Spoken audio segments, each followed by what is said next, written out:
So this next one, Laird Hamilton, he's a pro surfer. I think he was in the Olympics too. I'm not quite sure, but he's married to Gabrielle Reese. She's been on like Rogan's podcast. He's been on there too, Rogan's podcast. But they're a well-known, fitness adventure brand couple, whatever.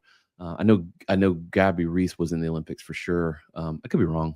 Probably should have looked that up before I started this. But anyway, someone sent me this. We were talking about some of the black belt testing that I've done, and some uh, peers of mine have done as well, and how it can be kind of extreme or whatever. But and some of the more extreme adventure type fitness things that I've done in the past too, even down to like Spartan races, which they're not that extreme, but depends on where you are in life and what your idea of that is. But this was interesting because they had sent me this after that conversation because they'd found it. And this is Laird Hamilton sort of explaining that what your idea of danger or extreme is, it's in the eye of the beholder, that someone else may not see it quite like that.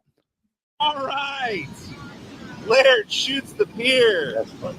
It's interesting to observe people's reaction to perceived danger versus something that you may be comfortable with, but yet the perspective of an observer would be that and not that wasn't dangerous or there's not danger, but your relationship with the situation makes it something you feel comfortable with, and you could do it again and a lot more extreme.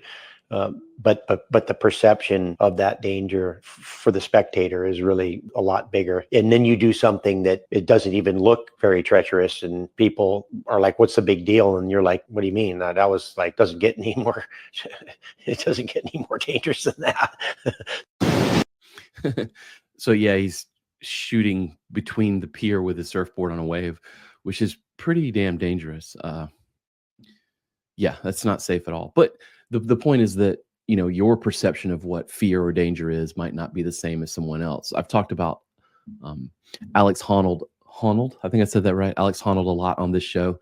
He's the free climber, climbed El Capitan and all that, and lots of other things. But that guy's definition of fear is probably not, or the level he operates at is probably a lot higher than the one that most of us operate at.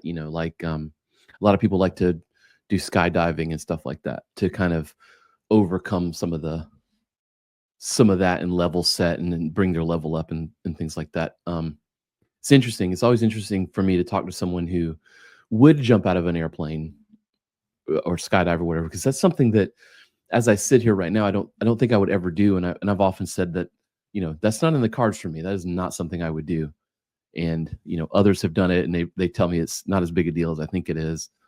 What do you think? I mean, would you jump out of an airplane, or have you jumped out of an airplane?